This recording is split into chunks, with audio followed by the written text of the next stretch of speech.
Todos acharam, amém, irmãos? Diz-nos a palavra do Senhor. Porque eu recebi do Senhor o que também vos ensinei, que o Senhor Jesus, na noite que foi traído, tomou o pão e, tendo dado graças, o partiu e disse: tomai, comei, isto é o meu corpo, que é partido por vós. Fazei isso em memória de mim. Semelhantemente, também depois de cear, tomou o cálice, dizendo: este cálice é o novo testamento no meu sangue. Fazei isto todas as vezes que beberdes, em memória de mim. Porque todas as vezes que comerdes este pão e beberdes este cálice, anunciais a morte do Senhor até que venha. Amém, irmãos? Pode tomar teu assento. Glória a Deus. Aleluia. Irmãos, o texto ao qual foi lido é de inúmeras vezes feito menção. Torna-se o texto áureo para o momento ao qual temos no dia de hoje, que é um ato memorável, o ato da Santa Ceia, onde nós iremos participar deste ato fazendo menção, anunciando a volta de Jesus. Anunciando que uma vez Jesus morreu na cruz, ressuscitou ao terceiro dia e deu a mim e a você o privilégio de hoje estar aqui. Esse texto é de muito conhecido da igreja. Mas, quando Paulo escreve estas linhas, quando Paulo escreve esta carta, a primeira epístola ou a primeira carta aos Coríntios, Paulo estava em Éfeso. E o que motivou Paulo a escrever essa carta foi nada mais e nada menos do que a divisão na igreja. Do que a confusão que estava acontecendo na igreja de Corinto. Se você analisar o contexto geral da carta, você vai ver que alguns que ali estavam participando daquela ceia estavam no ato não espiritual, mas sim no ato carnal. Alguns se antecipavam em tacar e botar a mão no pão e comer para matar sua fome. Outros bebiam até se embriagar. E Paulo recomenda dizendo que é um ato sagrado. Paulo, quando escreve essa carta, ele escreve com a preocupação de alertar aqueles irmãos que outrora, durante 1 ano e meio, ele assim discipulou. Há 1 ano e meio, Paulo ficou em Corinto discipulando, firmando, fortalecendo aquela igreja. Mas na saída dele, irmãos, tinha toda espécie de pessoas ali. Tinha judeus, tinha gentios, tinha inúmeras espécies de pessoas. Tinha os espirituais e tinha os carnais. E Paulo preocupa-se em alertar o ato sagrado para aquele povo. E dá a eles a responsabilidade de que não era um petisco. Não era um petisco. Hoje em dia, se você for num grande mercado, você encontra dentro desse mercado algumas prateleiras, até mesmo dependendo da promoção, encontra ali uma moça bem trajada, vestida, uniformizada. Vem e te oferece um pedaço de pizza, um pedaço de pão, enfim, alguma guloseima para você comer. Mas ela está anunciando a marca para o qual ela está trabalhando. E ali você ingere, você come. Mas é um petisco, irmãos. Você também pode encontrar algum fabricante de vinho que posa ali uma estante e está o seu representante dando um cálicezinho de vinho para você provar, ingerir. E se você gostar, você leva. Mas é propaganda, é comércio.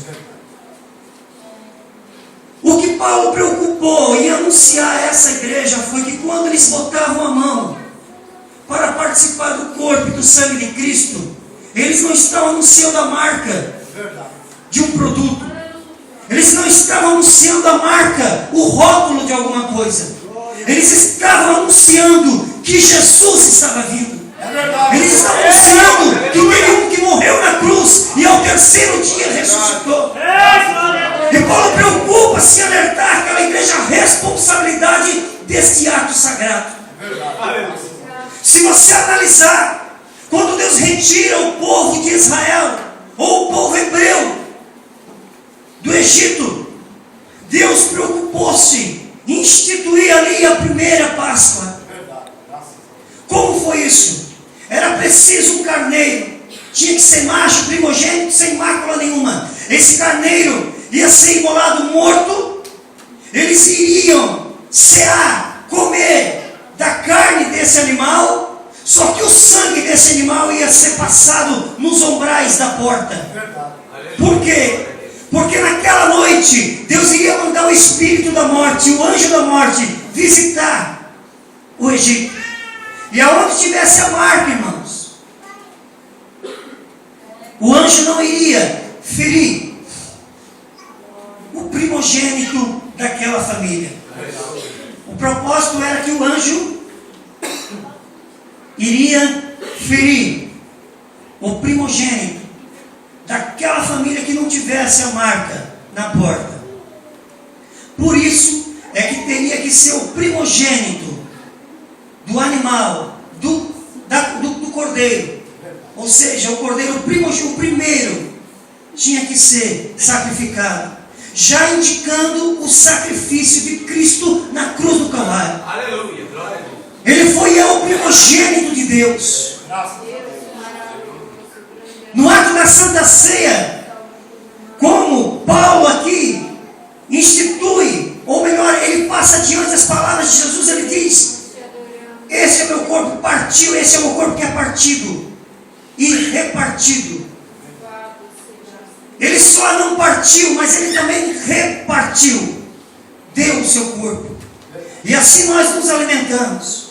E o seu sangue, simbolizando, o vinho simbolizando o seu sangue, é para nós a marca, o selo, a marca da promessa de que não iremos perecer neste Egito, não iremos perecer nesse mundo. Toda vez que participamos do corpo, toda vez que participamos do sangue de Jesus, estamos anunciando a sua vinda e estamos automaticamente dizendo: eu tenho comunhão com Jesus, eu estou apto a ir com Ele, a morar com Ele. Isto, em palavras simples, simboliza a Santa Ceia. Mas o que eu quero trazer ao vosso conhecimento nessa noite, irmãos, são 3 palavras que encontramos nessas palavras ao qual foi lida. São elas: fazei em memória até que Ele venha. Fazei está no verbo presente. Memória nos leva para o verbo passado, para o que passou, memória. E que venha é o verbo futuro, ação futura. Nós encontramos esses 3 verbos dentro desta passagem. E de que formas podemos entender, ou compreender, ou aprender o que significa a Santa Ceia dentro dessas 3 palavras apenas? Eu quero pegar um personagem na Bíblia e usar como testemunho do que simboliza o ato fazer em memória até que Ele venha. Se você abrir a sua Bíblia no Evangelho de João, capítulo 19, versículo 25 a seguir, você vai ver João escrevendo o Evangelho, sua epístola, o seu Evangelho, e relatando um cenário, o cenário da cruz. Nessa cruz, irmãos, pregado nela estava Jesus Cristo. Do lado 2 ladrões. Só que aos pés da cruz, encontra-se 5 personagens, sendo 4 mulheres e um homem. Este homem era João, o apóstolo amado de Jesus. Agora, tente imaginar você o cenário cruz. Tente usar sua mente, o seu raciocínio, a sua inteligência para focar essa cruz. De muito é feito histórias, até filmes, sobre a paixão de Cristo, sobre o ato do Calvário. Então pegue talvez algumas cenas que você já viu, até mesmo em filmes, e tente focar esse cenário, irmãos. João estava aos pés da cruz. E o que esse cenário proporcionava não era nada de belo, nada de dizer, eu vou bater uma foto aqui e vou postar no Facebook, porque isso aqui é coisa bonita. O cenário que João estava vendo era nada mais, nada menos um cenário de sofrimento, um cenário de dor. O sangue estava escorrendo dos ferimentos de Jesus naquela cruz. Para você compreender, esse João que escreveu, esse João que estava aos pés da cruz de Cristo, irmãos, era o mesmo João que um dia antes estava na ceia, na última Santa Ceia com o Mestre. É esse mesmo João que reclinou sua cabeça no peito de Jesus. Era o mesmo João que viu o seu Mestre se levantar e instituir as palavras da Santa Ceia. Este é o meu corpo. E partiu o pão e repartiu e deu a esses discípulos. Agora João está vendo, não o corpo partido. Ele não está vendo o movimento das mãos levando em direção ao seu pão. O que João está presenciando, irmãos, é o seu Mestre na cruz do Calvário pregado. O que João está presenciando, irmãos, é as mãos que outrora deram o alimento sendo pregadas, limitadas naquela cruz. O que João está vendo é os pés do seu Mestre, que por muito caminhou em Jerusalém, em Cafarnaum, ou seja, em várias cidades ali no contexto histórico, levando a paz, levando a saúde, levando a alegria, levando vida. Agora os pés daquele que anunciou as boas novas estavam limitados, cravados naquela cruz. Esse é o cenário que João estava vendo, estava focando naquele momento. E a Bíblia diz que Jesus olha para sua mãe, para Maria, e diz a ela: mulher, por que está chorando? Eis aí o teu filho. Ele olha para João e diz: filho, eis aí a tua mãe. As últimas palavras de Jesus lá naquela cruz para João foi essa: a incumbência, a responsabilidade de cuidar e de zelar daquela que precisaria da ajuda. Mas o cenário é esse, irmãos. Jesus pregado na cruz. E João observa que o sangue escorria na sua face. João observa que seu corpo estava todo lanhado, todo machucado, todo ferido, e o sangue escorrendo. Eu creio que naquele momento João caiu em si e lembrou das palavras da última ceia. Eu creio que passou um flash na cabeça de João, que levou ele para o dia anterior, ao qual Jesus estava de pé numa mesa e partiu o pão.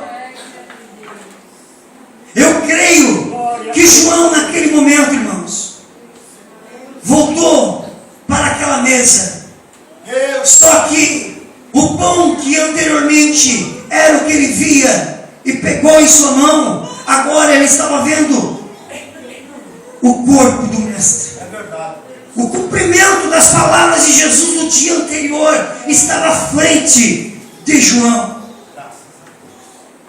O vinho que um dia anterior ele tomou, agora ele estava vendo o cumprimento, o sangue escorrido do corpo do seu Mestre. Nós temos aqui sobre essa mesa um pão.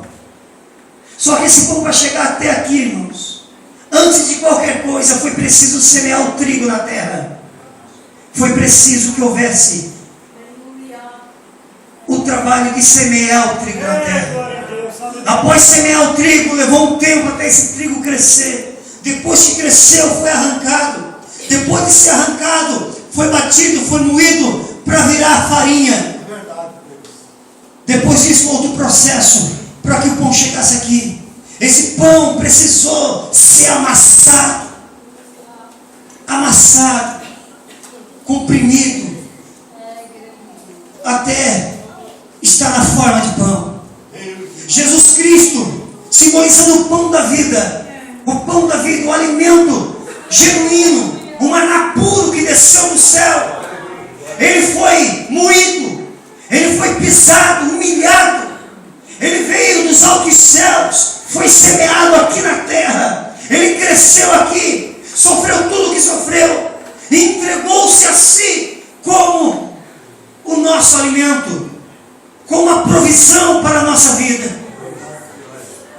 O vinho simbolizando, irmãos, o sangue de Jesus. O vinho, para saber que para chegar no estado de vinho é preciso primeiramente colher a uva.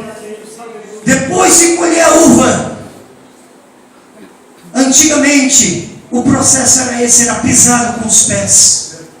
Se pisava, irmãos, se pisava com os pés. E diz a história que dependendo da quantidade de uvas que assim estava no lagar, dependendo da quantidade de uvas que tinha, os que pisoteavam começavam a rir, porque causava cócega nos pés. Não foi diferente com o meu mestre, o seu mestre. Ele foi pisado, foi humilhado. Seus algozes e hostis, quando bateram na sua face, zombaram, riram dele, fizeram piada, chocarrice com ele, escarneceram aquele que desceu do céu, que renunciou toda a glória para vir a esse mundo para salvar até mesmo eles. Riram do nosso mestre, enquanto pisavam, enquanto humilhavam, mas o seu sangue foi vertido. E é o que dá a mim e a você o privilégio de sermos aceitos por Deus.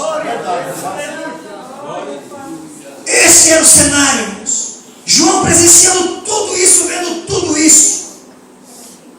Só que eu quero que você medite numa coisa.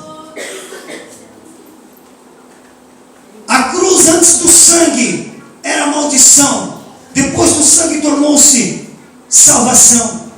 A cruz antes do sangue era maldita. Depois do sangue tornou-se bendita. Paulo diz aos Coríntios, capítulo 1, versículo 18, que a palavra da cruz é loucura para os que perecem, mas para nós ela é poder. Poder. Porque sabemos que foi a cruz que nos deu o privilégio de hoje estarmos aqui, nos deu o privilégio de que sair pelas ruas e morrer nesse mundo, um dia abriremos os olhos para a glória que será revelada. Mas o que eu quero que você leve de experiência na sua vida é isso. João aos pés da cruz, vendo toda aquela cena, todo aquele sofrimento, talvez sentindo até o cheiro de sangue, porque o lugar era na carnificina pura, irmãos. Imagine você, irmãos, imagine você, cristão, imagine você, como foi a primeira Santa Ceia de João pós-cruz. Imagine você que vai participar hoje dessa Santa Ceia. Imagine você na posição de João, tendo participado da última Santa Ceia com o Mestre, ele repartindo o pão, anunciando o traidor. Imagine você agora vendo o seu Mestre naquela cruz pregado. Imagine você vendo todo aquele sofrimento, lembrando das palavras do dia anterior. Agora se imagine participando da primeira Santa Ceia pós o sofrimento de Cristo. Aleluia! Oh, xaraia, plasura mande cantar Imagine você, meu irmão, imagine você, minha irmã. João, ao tocar naquele pão, primeira Santa Ceia depois da cruz, depois da imagem que ele viu. Imagine você, João, lembrando das palavras do Mestre, que disse: esse é o meu corpo, que é partido por vós. Imagine como foi a primeira Santa Ceia de João, meu irmão. Imagine a primeira Santa Ceia, como foi. Eu creio que ao pegar o pão, ele pegou tremo. É verdade, Deus. Eu creio que ao botar em sua boca, ele balbuciava, tremia e não se aguentava talvez em pé, do temor, do tremor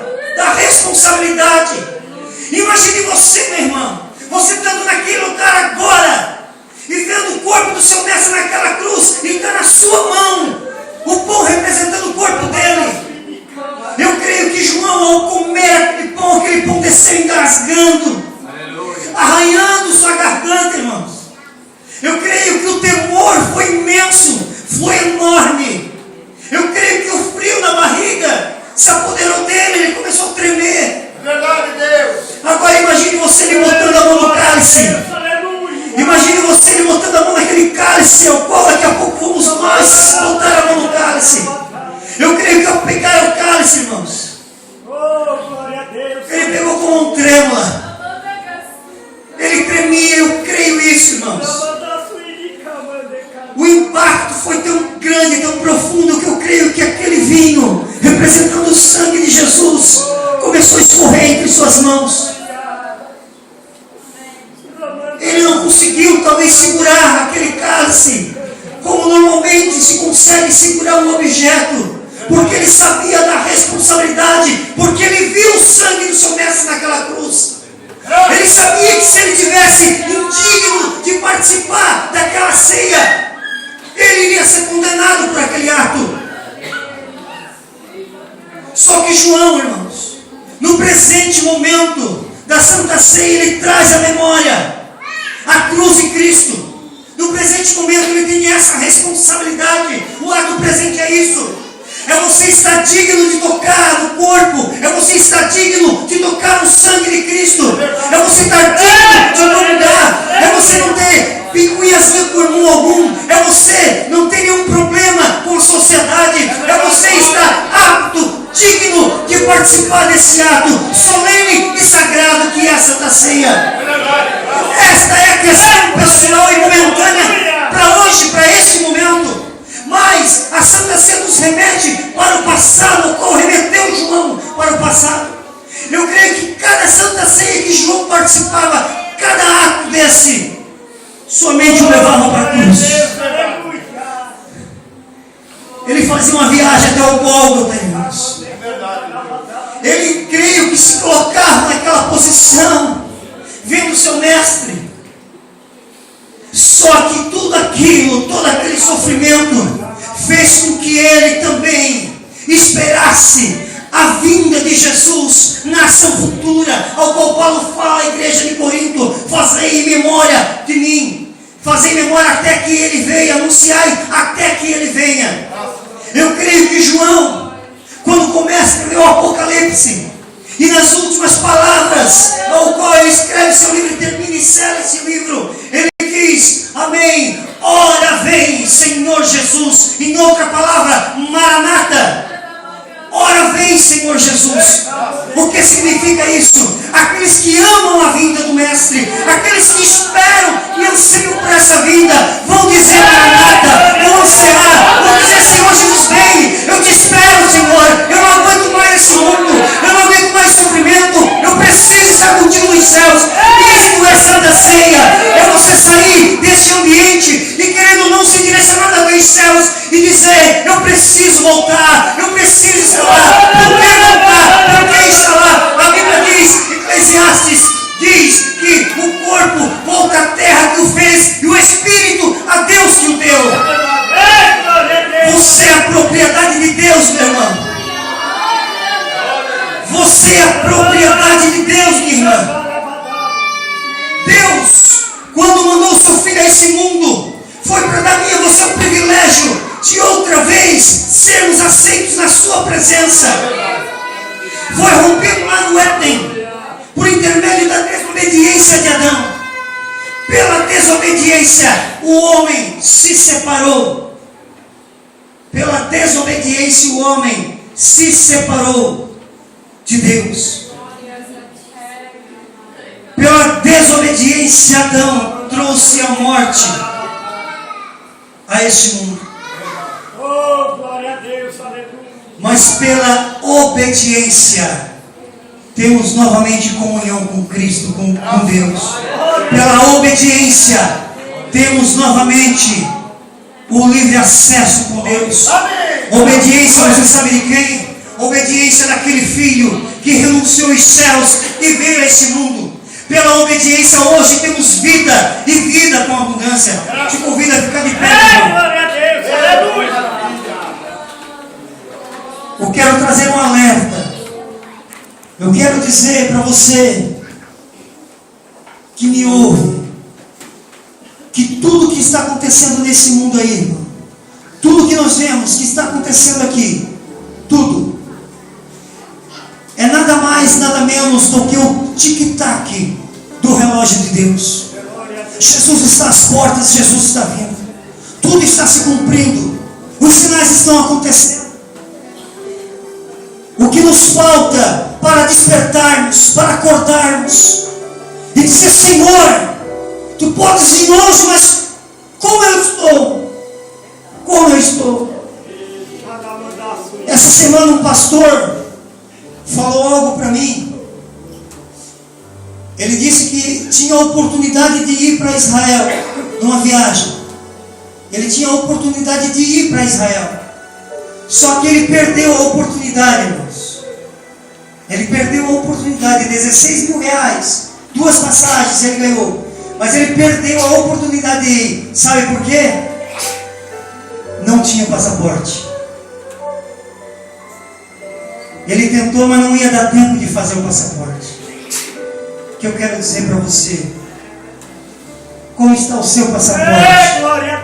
Para ir não para o Israel terreno, mas para o Israel espiritual, para Canaã espiritual. Como está o seu passaporte? Como está o seu passaporte? O passaporte seu, sabe o que é? A sua vida. Como está a sua vida? E todo passaporte precisa de carimbo. E eu te pergunto: como está o carimbo? Que é o sangue de Jesus na sua vida. Como está a marca da promessa? Que promessa? Promessa do céu, irmão. 10:37 de Hebreus diz: um pouquinho de tempo, o que há de vir virá e não tardará. Refere-se à promessa maior que é os céus para mim e para você. Talvez você na sua caminhada desanimou, certo? Disse: para mim não adianta mais nada. Tantas promessas, nenhuma se cumpriram. Talvez as promessas terrenas não se cumpriram por falta de preparo seu. Mas a promessa principal, o âmago da salvação de Cristo, o centro da salvação do propósito de Cristo naquela cruz, ainda não se cumpriu para você que está me ouvindo, que está aqui. Não se cumpriu, porque você ainda está vivo. O que falta é isso, é o preparo. Prepara para te encontrar com Deus. Esse ato é um ato de confessar Cristo. É um ato de anunciar a morte dele. O que você está anunciando, irmão? O que estamos anunciando? De que forma nos preparamos para estar aqui? Se você voltar e ler capítulo 19 de João, quando Jesus manda seus discípulos irem arrumar o lugar, o cenáculo para a Santa Ceia, ele diz: vão lá e preparam, arruma o lugar, prepara o lugar. Antes de eu chegar lá, eu quero esse lugar pronto, preparado. Xarabaçu e me canta. Como está a preparação, irmão, do cenáculo? Você é o cenáculo. Você é a habitação. Aquele cenáculo tinha mobília, tinha tudo, só que faltava algo: a preparação. Deus te chama para o preparo nessa noite. Deus te chama para o preparo nessa noite, irmãos. Eu não sei quanto tempo eu tenho de vida nesse mundo. Você também não sabe. Nenhum de nós podemos acrescentar nada. Mas uma coisa eu tenho certeza: de que se eu fechar os olhos para esse mundo, eu quero abrir nos céus. A Bíblia diz que Bartimeu estava clamando. Quando soube que Jesus estava passando, a Bíblia diz que Bartimeu perguntou: quem passa? É Jesus. Ele era cego, irmãos. Cego. Mas usou uma coisa que não impedia ele. Usou a sua voz e começou a clamar: Jesus, filho de Davi, tem misericórdia de mim. Jesus ouviu e voltou e o abençoou. Agora imagine a primeira imagem que Bartimeu viu. A primeira imagem que ele viu ao abrir seus olhos. A primeira imagem que Bartimeu viu, é sério, irmãos. Imagine o que Bartimeu viu quando abriu os olhos. Jesus curou. O que ele viu? Ele viu Jesus. Glória a Deus, aleluia. Eu te pergunto, o que você tem visto? Aonde estão focados, colocados os teus olhos? Ei, glória a Deus, aleluia. O que você tem compartilhado? O que você tem presenciado, visto? Será que é Jesus? A Bíblia diz, Lázaro já 4 dias morto, irmão, 4 dias morto. Jesus chega e dá um brado na porta da sepultura: Lázaro, vem para fora. Jesus não disse: Lázaro, por favor, vem para fora. Ele disse: Lázaro, vem para fora. A Bíblia diz que na mesma hora Lázaro saiu. Pensa, né, irmãos? Glória a Deus. Só que não se esqueça, Lázaro estava morto. Lázaro estava morto. E mesmo morto, ele ouviu a voz do Mestre. Mesmo morto, Lázaro ouviu a voz de Jesus. Nós nos julgamos vivos e muitas das vezes não ouvimos a voz do Mestre. Quando nos diz: serei santos, porque eu, o Senhor, sou santo e vos santifiquei para seres meus.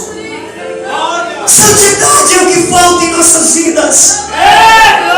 A partir do momento que eu e você nos colocar na posição ao qual Deus nos chamou, as ruas por onde iremos andar, irmãos, as pessoas serão constrangidas, terão vergonha pelo tipo de vestimento e comportamento que eles vão ter, porque chegou um santo, uma santa na presença deles. É verdade, Deus. A partir do momento que eu e você ouvir essa voz, ouvir a voz de Jesus e atender o que Ele pede, o que Ele manda, iremos ser e fazer a diferença. Glória a Deus. A Bíblia diz que o sangue de Jesus, seu Filho amado, nos purifica de todo pecado. E esse sangue, irmão, ainda tem validade por intermédio da sua palavra. Mas não espere passar o tempo. Corra aos pés da cruz e clame pela misericórdia do Senhor Jesus. Aleluia. Quero fazer uma oração nessa noite. Talvez você que ouviu a mensagem viu que sua vida ainda não está no patamar que Deus necessita que esteja. Você que ouviu a mensagem, Deus falou com você. Nós vamos orar. Se você quiser vir à frente, se você tem algo contra algum irmão, quiser pedir perdão para ele, é o momento oportuno, irmão. Você vai tocar em algo sagrado, representação do corpo e do sangue de Jesus. Eu quero dizer uma coisa: a marca desse pão pode ser diferenciada da ceia passada. A marca do pão, a marca da família que foi feita também pode ser outra. A marca do suco, do vinho pode ser diferenciado também, pode ter mudado. Só que o propósito espiritual por intermédio da Bíblia ainda é o mesmo. Ainda é o mesmo. Começou naquela santa ceia, aonde Jesus, num ato de santa ceia, indicou o traidor. Que nessa noite você venha ser indicado como um dos tais, um que faz parte do rebanho de Cristo. Você quiser uma oração, bem à frente, irmãos. Estaremos orando pela sua vida. Tudo bem com você? Tudo bem? Podemos orar então. Senhor Deus e Pai, na Tua presença aqui estamos, Senhor, e somos gratos a Ti por tudo aquilo que Tu tens feito em nossas vidas. Pedimos a Ti, Senhor, que Tu venhas abençoar o Teu povo que se chama pelo Teu nome. Senhor, vergonhoso é, Pai, vergonhoso é não assumir a nossa qualidade, Senhor, de pecador. Isso é vergonhoso. Dizer que sou falho, Senhor, e preciso da Tua misericórdia é honroso, porque estou confessando a Ti meus pecados. E eu te peço nesse momento, venha, Senhor, me dar o privilégio e a aceitação, Pai, de participar do Teu corpo, participar do Teu sangue e fazer, Senhor, o anúncio da Tua volta, Pai, com dignidade, Senhor.